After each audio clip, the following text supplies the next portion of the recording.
আসসালামু আলাইকুম। আজ আমি আপনাদেরকে পাগলের মতো কাউকে বশ করে হাজির করার একটা মগা নকশা দিব, যেটা আমি একজনের উপর প্রয়োগ করছি। ওইখান থেকেই আমি ভিডিওটা দিচ্ছি। কীভাবে লেখছি সেটা ভিডিও সহকারে দিব।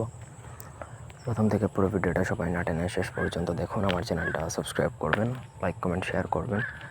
আপনাদের ব্যক্তিগত যে কোনো প্রয়োজন বা যে কোনো কাজ যদি করাতে চান আমাদেরকে দিয়ে, তাহলে আমাদের সাথে যোগাযোগ করতে পারেন। স্ক্রিনে দেওয়া নাম্বারে ফোনে, হোয়াটসঅ্যাপে অথবা ইমোতে যোগাযোগ করে যে কোনো কাজ করাতে পারবেন। আমাদেরকে হোয়াটসঅ্যাপে বা ইমোতেই বেশি পাবেন, কারণ ব্যস্ত থাকি, সারাদিনে অনেক কল মেসেজেস আসে। আমি যখন ফ্রি থাকি তখন হোয়াটসঅ্যাপে কাজ নেই, যখন যদি ফ্রি থাকি আর কি।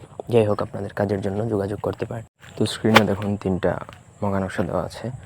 বেসিক্যালি এটা দিয়ে আপনাকে কাজটা করতে হবে বা আমরা কাজ করব। দেখুন নিচে দেওয়া আছে, আসমা আক্তারকে রবিউলের প্রেমে পাগল করিয়া হাজির করুন বা বাধ্যবশীকরণ করুন। আপনি এটা আপনার ভাষায় লিখবেন যে অমুককে অমুকের জন্য প্রেমে পাগল করে হাজির করুন, বা এটা আপনি লিখবেন।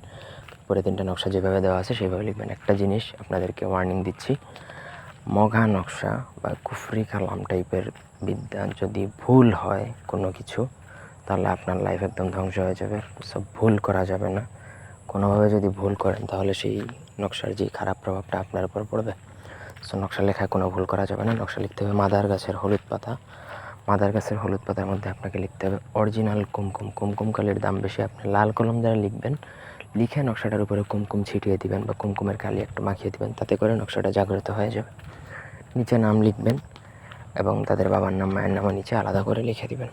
লেখা শেষে আপনাকে সেই নকশাটা যে কোনো একটা কাচের বোতলে করে নদীতে বিসর্জন দিবেন, চালান করে দিবেন, ব্যাস আপনার কাজ শেষ। 72 ঘন্টায় এটা কাজ করে। যদি খুব বেশি কঠিন হৃদয়ের মানুষ হয় সেক্ষেত্রে আপনার 7 দিন পর্যন্ত সময় লাগতে পারে। নর্মালি এটা 7 দিন নেয় না।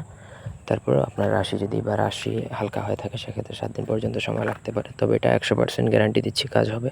ধন্যবাদ।